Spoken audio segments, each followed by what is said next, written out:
Admiral Jake Morrison stood at the observation deck of the UES Harmony, watching the massive space station grow larger through the reinforced glass. Nexus Prime stretched across his view like a metal city floating in the darkness of space. Lights blinked along its surface like stars, and ships moved around it like tiny insects. This was the home of the Galactic Council, and today would mark humanity's first official meeting with the rulers of the galaxy. Jake had spent 3 years preparing for this moment. The messages from the Council had arrived when humanity was just beginning to explore beyond their own solar system. The aliens had been watching them, studying them, and now they wanted to talk. The invitation came with promises of friendship, technology, and a place among the stars for all of humanity. Dr. Lisa Park walked up beside him, her tablet glowing with data about the alien species they would meet. She was the best xenobiologist Earth had, someone who had spent her entire career studying the possibility of alien life. Now she would finally meet them face to face. Her hands shook slightly as she held the tablet, but her voice was steady when she spoke. "The Zephyrians are the oldest members of the Council," she said, reading from her notes. "They look like giant lizards that walk on 2 legs. They have been in space for over 10,000 years. The Cathara are insect-like creatures with 4 arms and compound eyes. They control most of the mining operations in this part of the galaxy. The Luminari are beings made of pure energy who can take solid form when they need to." Commander Ryan Bell joined them at the window. He was a military man through and through, someone who had fought in the Mars colonies and knew how to read a tactical situation. His job was to protect the diplomatic team and watch for any signs of trouble. Something about this whole situation made him uncomfortable, but he could not put his finger on what exactly bothered him. "Their ships are impressive," Ryan said, pointing to the vessels moving around the station. "But I notice they are all positioned in very specific patterns, almost like they are setting up some kind of blockade or containment field." Jake frowned. He had noticed the same thing, but had assumed it was normal security for such an important meeting. Now that Ryan mentioned it, the positioning did seem more aggressive than defensive. The alien ships formed perfect circles around the station, with clear firing lanes between them. The communications officer called out from his station, "Admiral, we are receiving docking instructions from Nexus Prime. They want us to dock at Base 7 on the lower section." Jake nodded and gave the order to proceed. The UES Harmony was not a warship, though it carried some defensive weapons. It was built for diplomacy, with comfortable quarters for the human delegation and meeting rooms designed to impress visiting aliens. The ship moved slowly toward the docking bay, guided by alien traffic control systems that seemed far more advanced than anything humanity possessed. As they docked, Jake felt a strange vibration through the ship's hull. Ryan immediately moved to a control panel and began running scans. His face grew dark as he read the results. "Admiral, they are running some kind of scanning beam over our ship. It is much more intensive than normal security scans. They are mapping every system, every weapon, every piece of technology we have." Dr. Park looked up from her tablet. "That could be normal for first contact. They might want to understand our technology level to know how to communicate with us." But Ryan was not convinced. He had seen enough tactical situations to know when someone was gathering intelligence for the wrong reasons. The scans were too detailed, too focused on defensive systems and communication equipment. This felt like preparation for an attack rather than simple curiosity. The airlock cycled open, and 3 figures entered the ship. The first was clearly a Zephyrian, standing nearly 8 feet tall with dark green scales and yellow eyes that seemed to see everything at once. Behind him came a Cathara, its 4 arms moving in complex patterns while its compound eyes reflected the ship's lights like tiny mirrors. The third figure shimmered slightly, sometimes solid and sometimes translucent, clearly one of the Luminari. "Welcome, humans, to Nexus Prime," the Zephyrian spoke through a translation device that made his voice sound mechanical. "I am Speaker, Veltar of the Galactic Council. We have been eager to meet your species and discuss your future among the stars." Jake stepped forward and offered the traditional human handshake, which the alien examined curiously before extending one clawed hand. The contact was brief but significant, the first physical interaction between humans and the Galactic Council. I am Admiral Jake Morrison, representing the United Earth Government. We are honored by this invitation and look forward to learning about the galaxy we share.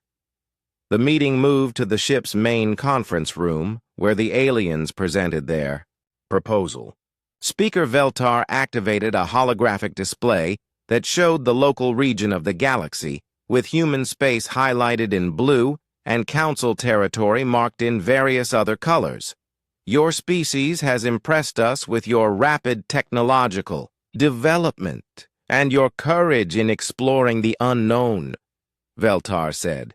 "The Council wishes to offer humanity protected membership in our alliance. We will provide you with advanced technology, protection from hostile forces, and access to trade routes that span thousands of worlds."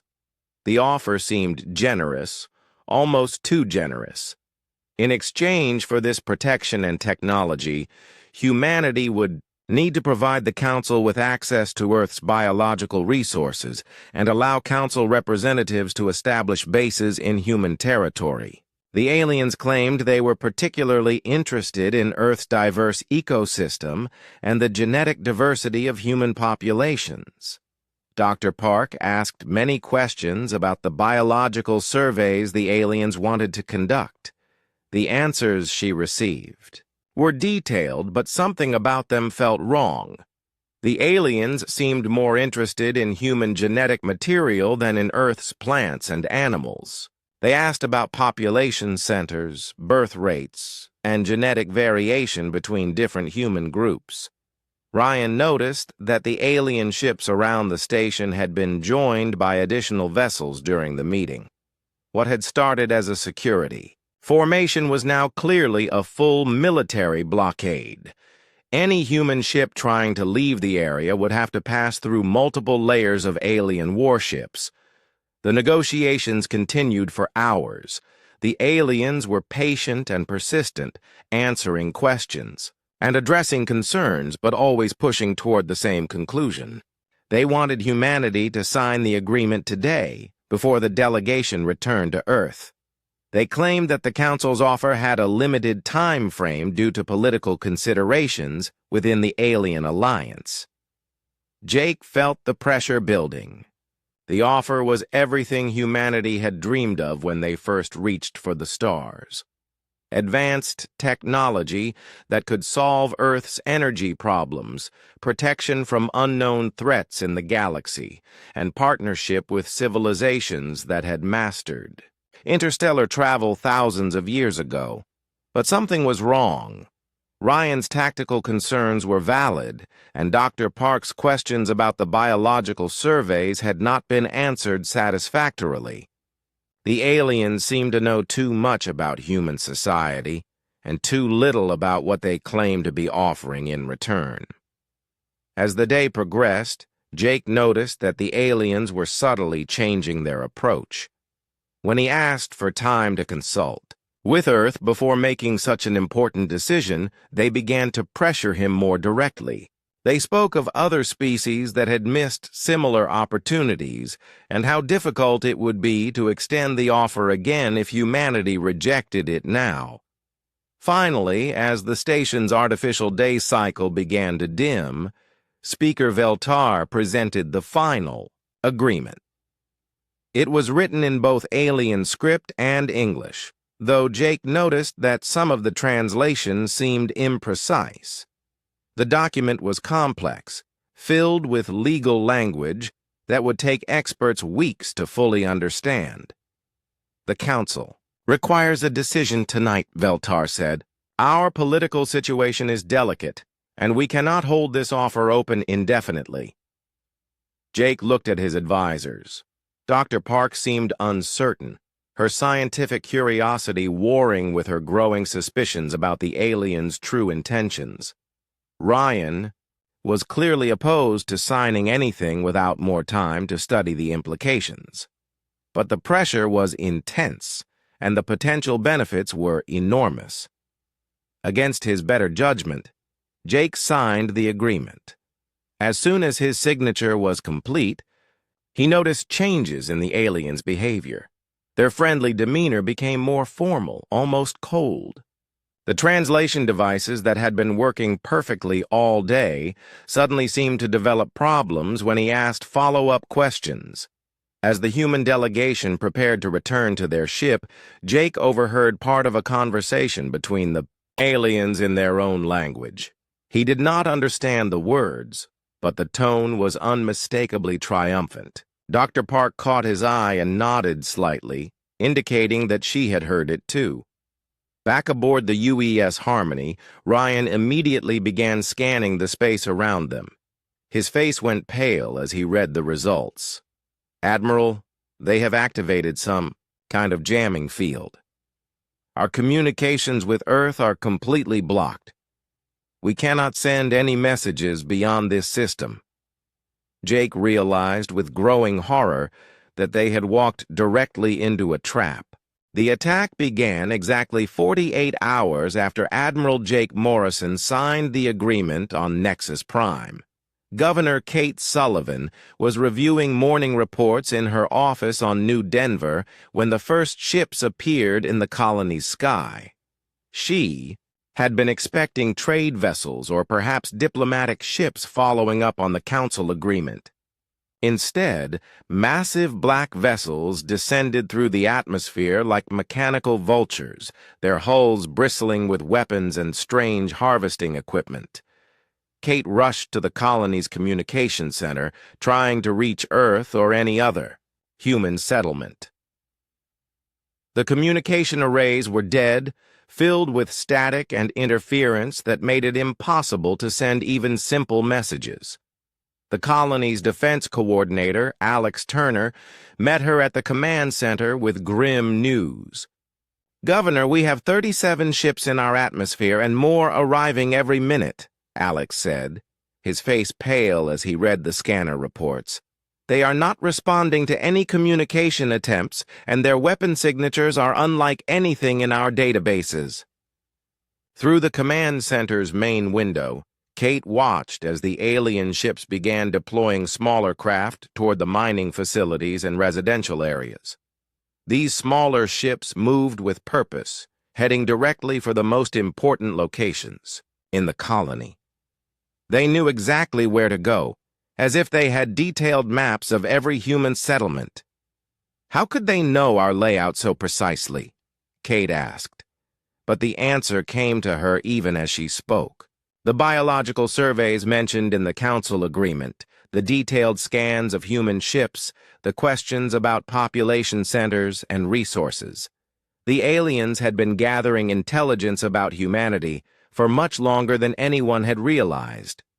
The first landing craft touched down near the main mining complex. Insect-like Cathera soldiers emerged, moving in perfect coordination toward the human workers. Kate watched in horror as the aliens began systematically capturing every human they found, using some kind of energy weapon that paralyzed rather than killed. The workers collapsed where they stood, conscious but unable to move. Alex activated the colony's emergency protocols, sealing the residential sections and arming the small security force. New Denver was a mining colony, not a military base, but every human settlement had basic defenses in case of pirate attacks or equipment failures. Those defenses seemed pathetically inadequate against the alien technology now surrounding them. On Earth, President Danny Carter was facing the same nightmare on a global scale. Reports flooded into the White House Situation Room from every human colony and outpost in known space. The attacks were happening simultaneously across 17 different star systems, a coordinated assault that could only have been planned months or years in advance. Mr. President, we have lost contact with New Denver, Harmony Station, the mining platforms around Proxima Centauri, and the research outpost on Kepler 442b, reported Defense Secretary Linda Gray. The last messages we received all described the same thing: massive alien ships appearing without warning and beginning capture operations. Danny stared at the tactical display showing human space. Red markers appeared one by one as each settlement went dark. The aliens were not destroying human colonies, they were taking them intact along with their populations. This was not a war of conquest. It was something far worse. "What about our defense fleets?" Danny asked, though he already suspected the answer. "The nearest military vessels are at least 3 days away from most of the attacked colonies." Admiral Patricia Hayes replied from her position at the Pentagon. "The aliens chose their timing perfectly. Our forces are scattered across patrol routes that leave most settlements vulnerable. Dr. Lisa Park was trapped on Nexus Prime with the rest of the diplomatic delegation when the attacks began. The aliens had separated the humans from their ship immediately after the assault started, claiming it was for their own safety. Now she found herself in a sterile holding facility deep within the station, watching alien broadcasts of the attacks on human settlements. The broadcasts were not meant for human audiences. Dr. Park had managed to activate a translation program on her concealed tablet, and what she heard made her blood run cold. The aliens spoke about humanity as if they were livestock being gathered for harvest. They discussed human genetic diversity, breeding potential, and adaptation capabilities in the same tone that human scientists might use when discussing laboratory animals. "The harvest is proceeding ahead of schedule," one alien researcher reported to his colleagues. "Human resistance has been minimal, and the quality of specimens exceeds our projections. Their genetic diversity will provide excellent material for the enhancement projects." Dr. Park realized that the Council's interest in human biology had nothing to do with scientific curiosity or mutual cooperation. Humanity had been selected for biological experimentation on a massive scale. The aliens planned to use human genetic material to enhance their own species or create hybrid soldiers for their military forces. Back on New Denver, Alex Turner was leading the colony's desperate resistance from the sealed sections of the residential complex. He had managed to gather 43 armed colonists and was using the mining tunnels to launch hit-and-run attacks against the alien forces. The humans had several advantages. They knew the terrain perfectly. They could move through maintenance tunnels too small for the Cathera soldiers, and they were fighting for their families and freedom. "The aliens are setting up some kind of processing center in the main mining facility," reported Janet Phillips, one of the scouts who had been monitoring alien movements. "They are bringing captured humans there and loading them onto their ships." Alex knew they had little time before the aliens finished securing the colony and began searching the residential areas more thoroughly. The sealed sections could protect them for a few days at most, but eventually the alien technology would break through their defenses. Admiral Jake Morrison found his opportunity to escape when a maintenance worker on Nexus Prime accidentally triggered an emergency evacuation alarm in his section. In the confusion that followed, he managed to reach a docking bay where several small alien scout ships were parked. His years of experience with various spacecraft types served him well as he quickly figured out the basic controls of one of the vessels. The scout ship was small and fast, designed for reconnaissance rather than combat, but it had one crucial advantage. It carried detailed star charts showing the locations of all the human settlements under attack. As Jake fled from Nexus Prime, dodging the alien patrol ships that tried to intercept him, he recorded everything he could see about the Council's military capabilities and tactics. The alien ships were powerful, but not invincible. They relied heavily on energy shields that seemed to have specific frequency limitations. Their weapons were devastating against stationary targets, but less effective against small, fast-moving vessels. Most importantly, their communication systems appeared to use a centralized command structure that might be vulnerable to disruption. President Danny Carter was in the White House bunker when Jake's stolen scout ship appeared on Earth's defense perimeter. The message the Admiral transmitted was brief but contained vital intelligence about the alien attack patterns and technology. More importantly, it confirmed what everyone had begun to suspect. The Galactic Council's offer had been a trap from the beginning. "They have been planning this for years," Jake reported during his emergency debrief.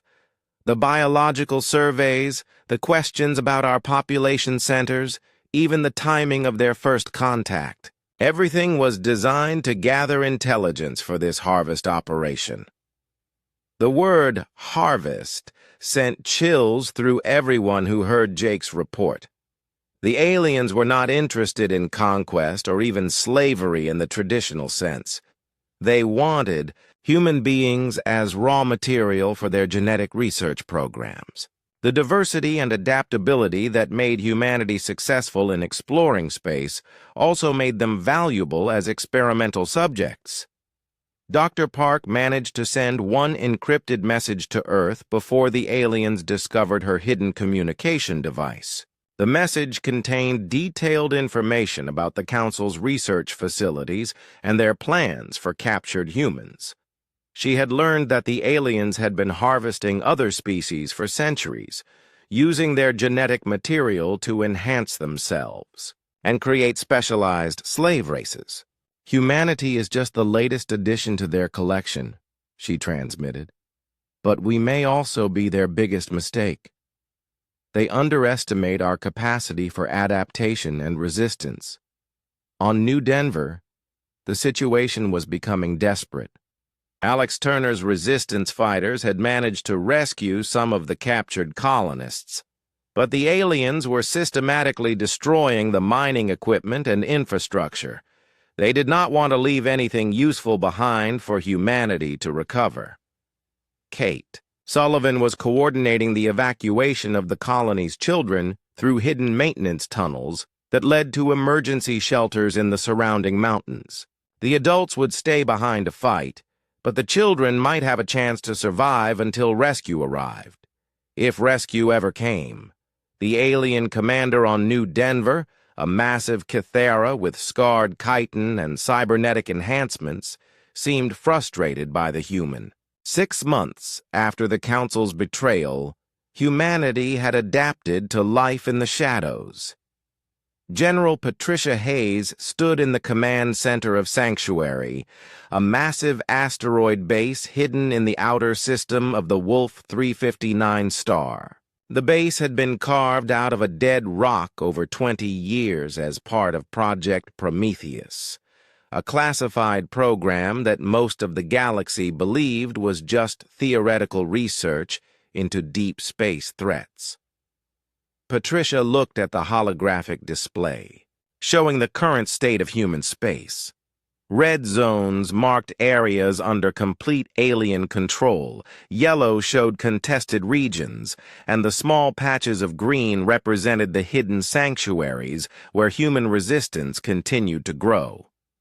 The aliens controlled most of the major settlements, but they had failed to find the secret installations that had been built specifically for this kind of crisis.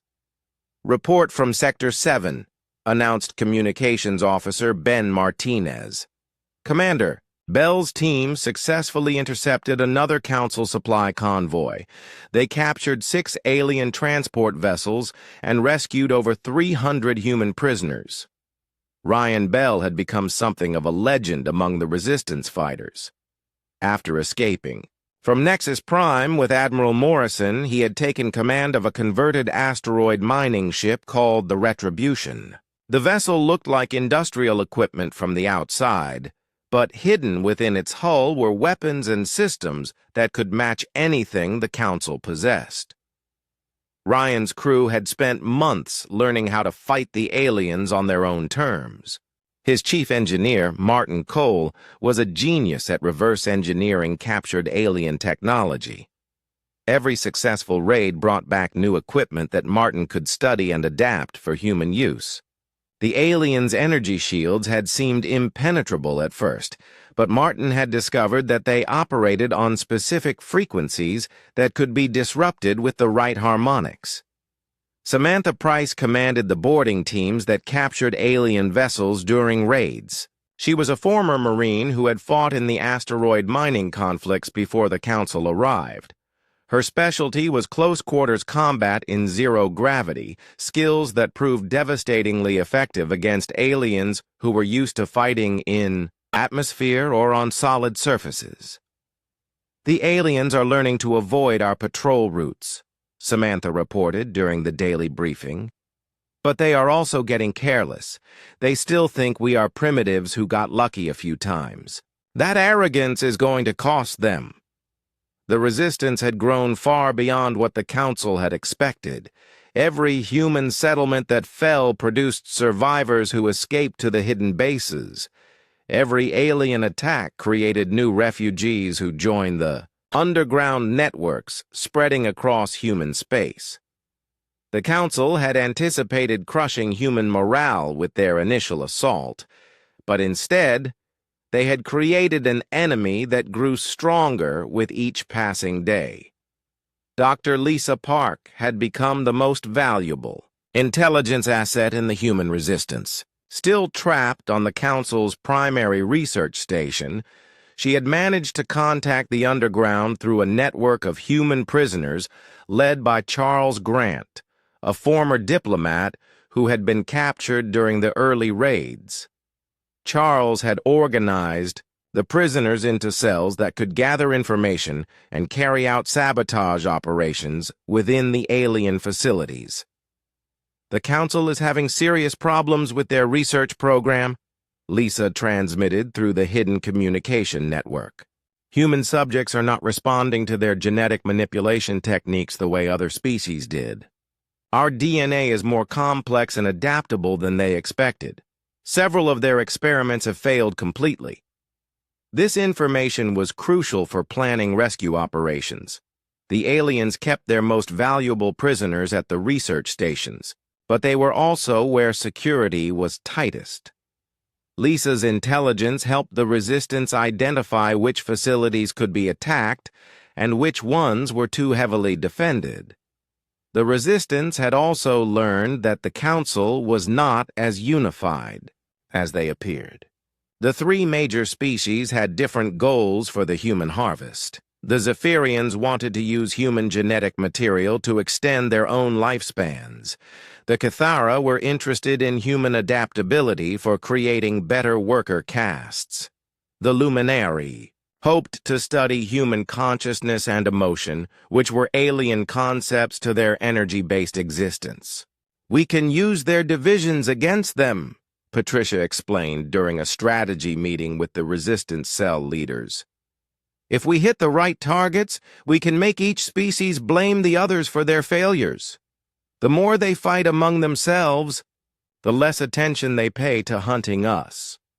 Project Prometheus had been preparing for exactly this kind of scenario for decades. When humanity first detected signs of advanced alien civilizations, some military planners had worried about potential threats. The project was designed to create hidden defensive capabilities that could survive even if Earth fell to alien attack. The project had built dozens of secret bases throughout human space, disguised as mining operations, research stations, or natural phenomena. Each base was equipped with advanced manufacturing facilities, weapons research laboratories, and communication systems that operated on frequencies the aliens had not detected. The crown jewel of Project Prometheus was the UES Vengeance, a massive dreadnought that had been under construction for 20 years inside a hollowed-out moon orbiting a gas giant in the Tau Ceti system. The ship was larger than anything humanity had built before, equipped with experimental weapons that existed nowhere else in the galaxy. Dr. Helen Cross was the lead scientist on the Vengeance project. She had spent her career developing quantum manipulation technology that could theoretically create weapons of unprecedented power. The Council's attack had given her the motivation and resources to turn theory into reality. "The quantum disruption cannons are ready for testing," Helen reported to Admiral Morrison during his secret visit to the construction facility. "If our calculations are correct, these weapons can tear apart the molecular bonds that hold alien ships together. Their shields will not protect them from this kind of attack." Jake Morrison had spent the months since his escape coordinating between the various resistance cells and hidden military installations. His stolen alien scout ship had been reverse-engineered to create new human vessels that could operate undetected in Council space. He was now planning the largest coordinated attack in human history. "Phase 0 begins in 72 hours, Jake announced to the assembled resistance leaders. "Every hidden base, every cell, every ship will reveal itself simultaneously. We hit them everywhere at once, before they realize how strong we have become." The plan was audacious beyond anything the Council could anticipate. For 6 months, they had been chasing small groups of human raiders and saboteurs. They had no idea that those groups were part of a massive underground army that had been growing stronger while they focused on their harvest operations. Tony Mitchell commanded one of the new stealth destroyers that had been built using captured alien technology. His ship, the Ghost Strike, could become nearly invisible to alien sensors while still maintaining full combat capability. Tony's crew specialized in precision strikes against high-value targets, the kind of attacks that would cause maximum disruption to alien operations. His weapons officer, Maria Santos, had developed new tactics for fighting in three-dimensional space battles.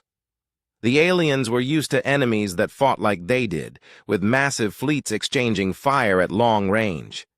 Human tactics were different, based on speed, stealth, and hitting the enemy where they were weakest.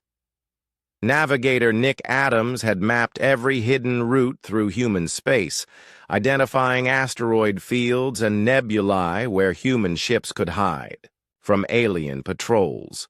His knowledge would be crucial for coordinating the simultaneous attacks that would mark humanity's return to open warfare.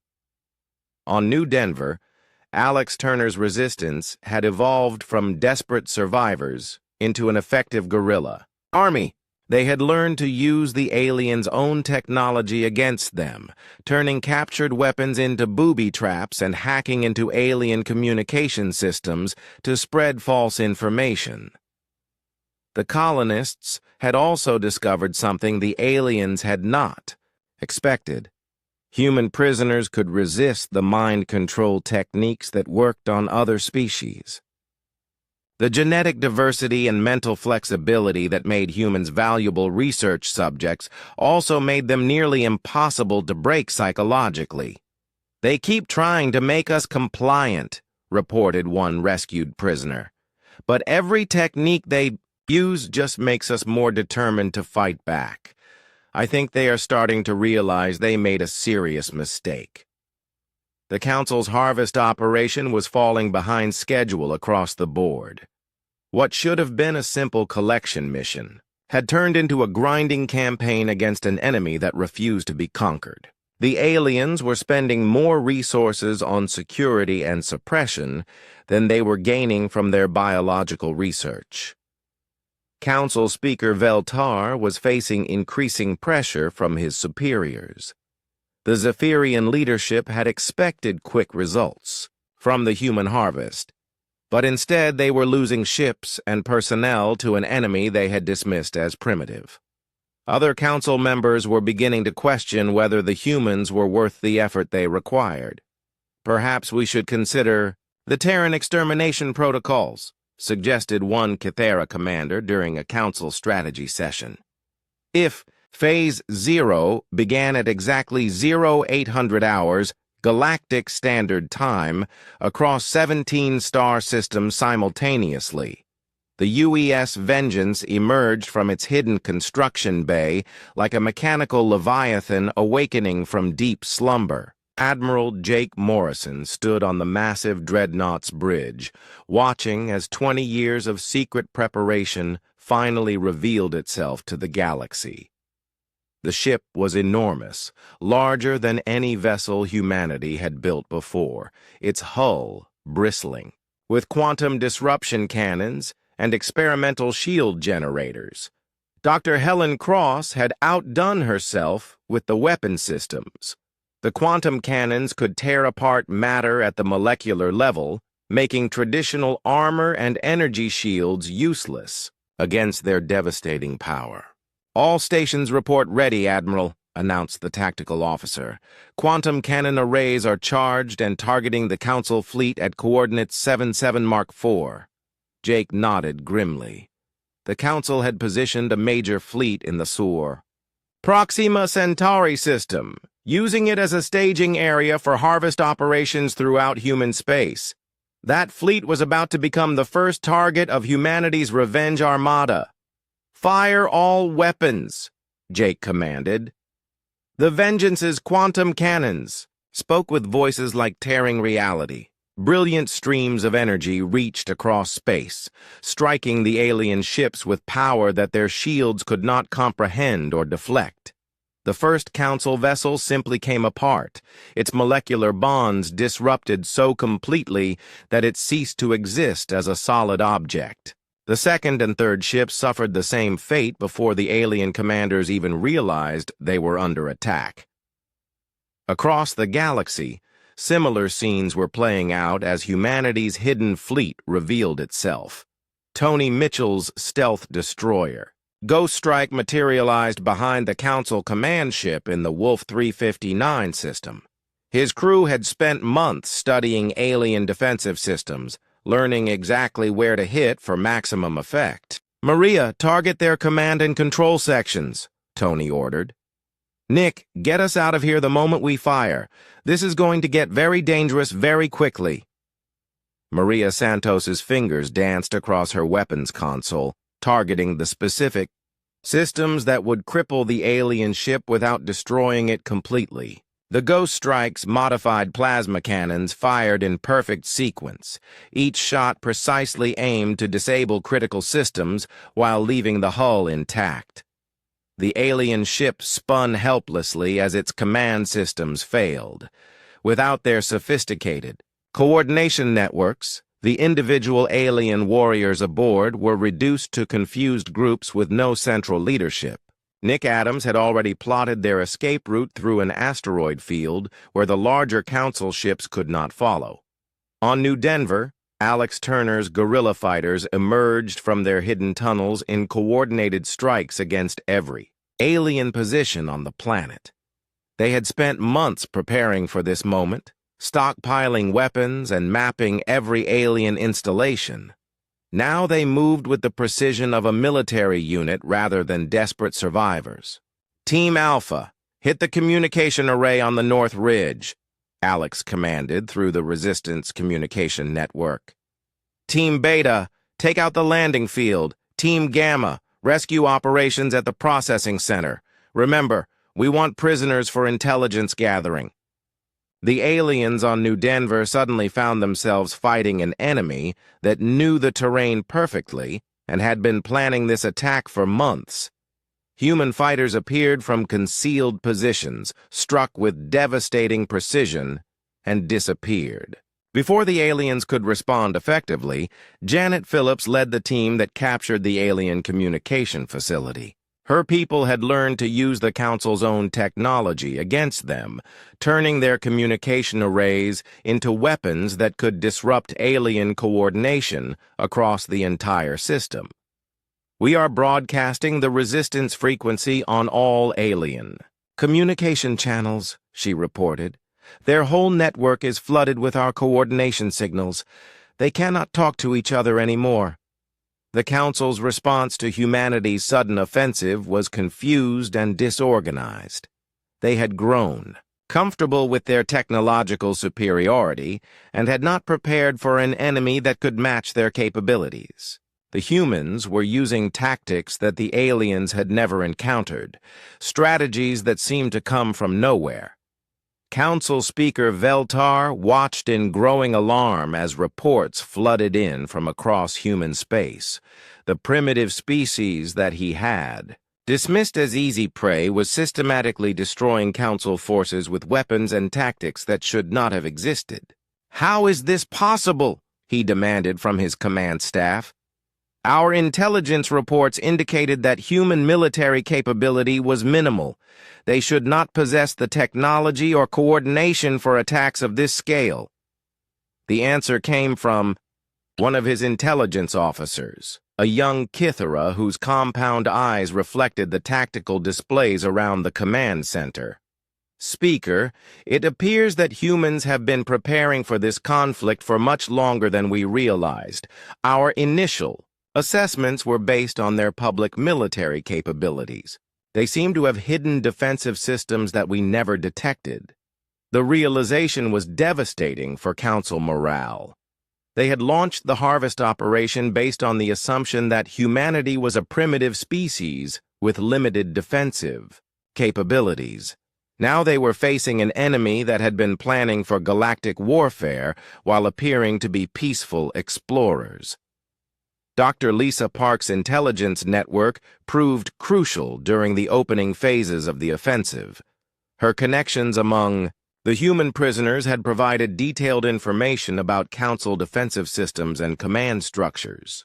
When the rescue operations began, her people knew exactly where to find the most important prisoners and how to disable the alien security systems.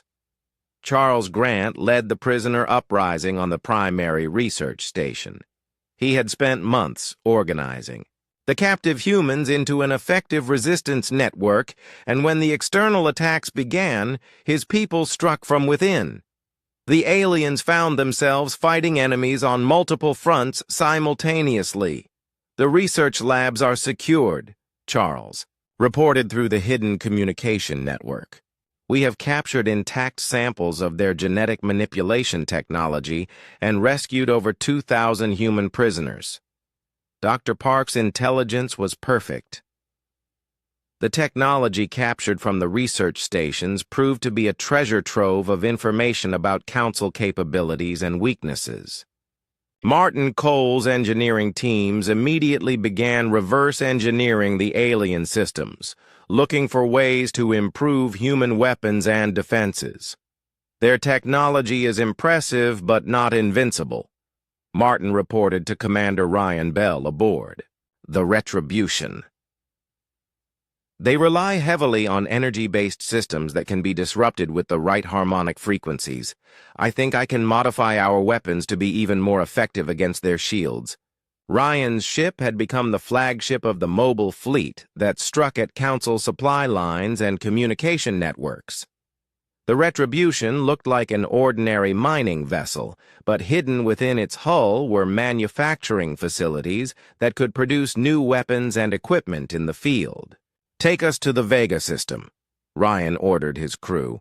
"Intelligence reports indicate a major Council supply depot there. If we can capture it intact, we will have enough equipment to outfit 3 more resistance fleets."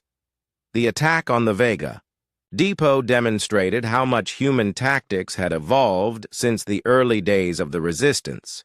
Instead of a direct assault, Ryan's team used a combination of stealth, deception, and precision strikes to capture the facility with minimal damage. To the supplies inside. Samantha Price led the boarding teams that secured the depot's command center. Her Marines moved through the alien facility like they had trained there for years, using their knowledge of council psychology and tactics to predict and counter every defensive move. "Depot secured," she reported. "We have captured enough weapons and supplies to equip a dozen resistance cells, plus intact examples of their latest shield generators and communication systems." The Council's reaction to these losses was increasingly desperate. They began pulling ships from other operations to reinforce their positions in human space, but this only exposed weaknesses in other parts of their territory. The humans were forcing them to fight on multiple fronts simultaneously, something the Council had never faced before. Admiral Patricia Hayes coordinated the overall strategy from her hidden command center on Sanctuary. She had spent her career studying military history, and she recognized the pattern that was emerging. The Council was making the classic mistake of underestimating their enemy and overextending their forces. "They are responding exactly as we predicted," she explained to her staff. "Their command structure is too rigid to adapt quickly to our tactics. Every time they reinforce one position, we hit them somewhere else." The quantum disruption technology proved to be humanity's greatest advantage. Dr. Helen Cross's weapons could destroy alien ships that had never been damaged by conventional weapons. The Council's entire defensive doctrine was based on energy shields that were useless against quantum manipulation. "The aliens are trying to develop countermeasures," Helen reported from her laboratory aboard the Vengeance. "But quantum disruption operates on fundamental physical principles that cannot be easily defended against. They would need to completely redesign their ships and weapons." The Council Command Nexus burned in the darkness of space, its massive structure torn apart by quantum disruption cannons and human determination. Admiral Jake Morrison stood on the bridge of the UES Vengeance, watching as the last alien resistance collapsed around the station that had once controlled the harvest of humanity. Debris floated past the observation windows, pieces of alien ships and technology that had seemed invincible just months before. The Council fleet that had protected the command station was destroyed or surrendering, their crews finally understanding that they faced an enemy they could not defeat through superior technology alone. "Admiral, we are receiving surrender signals from 17 Council vessels," reported the communications officer. "They are requesting permission to evacuate their surviving crew members." Jake nodded slowly. The moment he had been planning for, since his escape from Nexus Prime had finally arrived. The aliens who had betrayed humanity's trust and attempted to harvest them like livestock were now begging for mercy from the species they had underestimated. "Grant their request," he ordered, "but make it clear that all Council forces must withdraw from human space immediately. Any ship that remains will be considered hostile and destroyed." The Battle of the Centauri Nexus had lasted 18 hours, and ended with the complete collapse of Council military power in human space. Dr. Helen Cross's quantum weapons had proved devastating against alien defenses, while human tactics had confused and overwhelmed enemies who were used to fighting in predictable patterns. President Danny Carter stood in the Situation Room beneath the White House, watching as the tactical displays showed human forces advancing across multiple star systems. The red zones that had marked alien control were turning green as resistance fighters and regular military units liberated colony after colony. "Mr. President, we have confirmation that New Denver has been completely liberated," announced General Patricia Hayes. "Governor Sullivan reports that all alien forces have been eliminated or captured, and the colonists are beginning reconstruction efforts." The liberation of New Denver had been particularly satisfying for the human forces. Alex Turner's guerrilla fighters had coordinated with orbital bombardment from Tony Mitchell's stealth destroyers to trap the alien garrison and prevent any escape. The Cathara commander, who had overseen the colony's harvest operations, was now a prisoner, along with detailed records of the Council's biological experiments. Dr. Lisa Park finally walked free from the research station where she had been held. For nearly a year, the facility had been captured intact by a combined force of human Marines and liberated prisoners, providing humanity with a complete picture of the Council's genetic manipulation programs. The scale of their operations was enormous, she reported during her debrief with the Resistance leadership. They were not just harvesting humans for experiments. They had been doing this to other species for thousands of years, building an empire based on the genetic slavery of entire civilizations. This revelation changed everything about humanity's understanding of the galactic situation. The Council was not a benevolent alliance of advanced species, but a predatory empire that had been consuming other civilizations for millennia. Humanity had not just been defending themselves, they had been fighting for the freedom of countless other species. Charles Grant had become the de facto leader of the liberated prisoners, organizing them into investigation teams that were uncovering the full extent of Council crimes. The evidence they gathered would be crucial for any future negotiations or war crimes tribunals. We have identified at least 47 other species that were subjected to genetic harvesting by the Council, he reported. Many of them still have populations held in Council research facilities. If we can liberate those facilities, we could free millions of beings who have been enslaved for generations. The military situation continued to evolve rapidly as human forces pressed their advantage. Commander Ryan Bell's mobile fleet had captured enough alien technology to outfit a dozen new resistance cells, while Samantha Price's Marines had become experts at boarding and capturing alien vessels intact. Martin Cole's engineering teams were reverse engineering Council technology at an incredible pace, creating hybrid systems that combine the best aspects of human and alien science. The manufacturing facilities hidden throughout human space were producing new weapons and ships that exceeded anything either species had built alone. "We are not just winning this war," Martin explained to Admiral Morrison. "We are advancing human technology by centuries in just a few months. The Council's attempt to harvest us has given us access to scientific knowledge that would have taken us thousands of years to develop independently." The political implications of humanity's victory were enormous. President Carter found himself dealing not just with the liberation of human colonies, but with the collapse of the entire galactic order. Other species that had been oppressed by the Council were reaching out to humanity, seeking alliance and protection. "We are receiving diplomatic overtures from species across the galaxy," reported Secretary of State Kevin Walsh. "Many of them have been fighting Council oppression for centuries but lack the technology to resist effectively. They see humanity as potential liberators." The decision of what to do with this unexpected galactic leadership role was not easy. General Hayes advocated for a strong military response that would crush the remaining Council forces completely. Her position was supported by many in the military who wanted to ensure that the aliens could never threaten humanity again. "We have the advantage now," Patricia argued during a strategy meeting. "If we show any weakness, the Council will regroup and come back stronger. We need to eliminate their military capability permanently."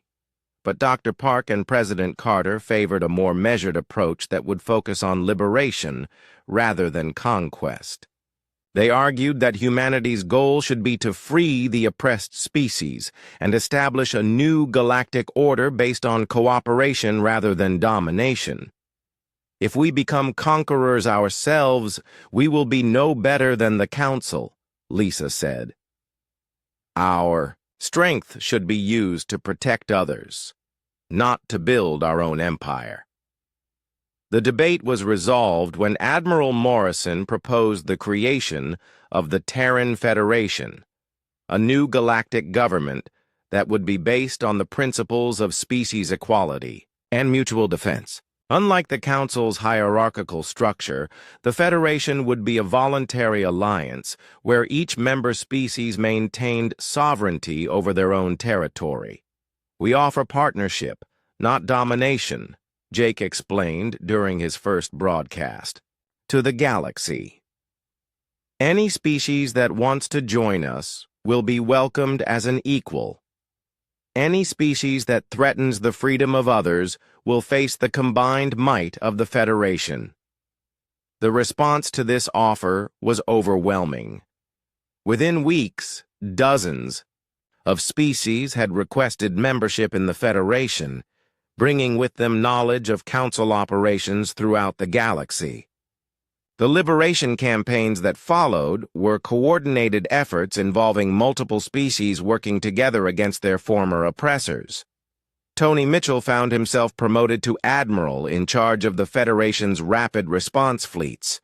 His stealth destroyers had proven so effective that other species were requesting human tactical advisors to help modernize their own military forces.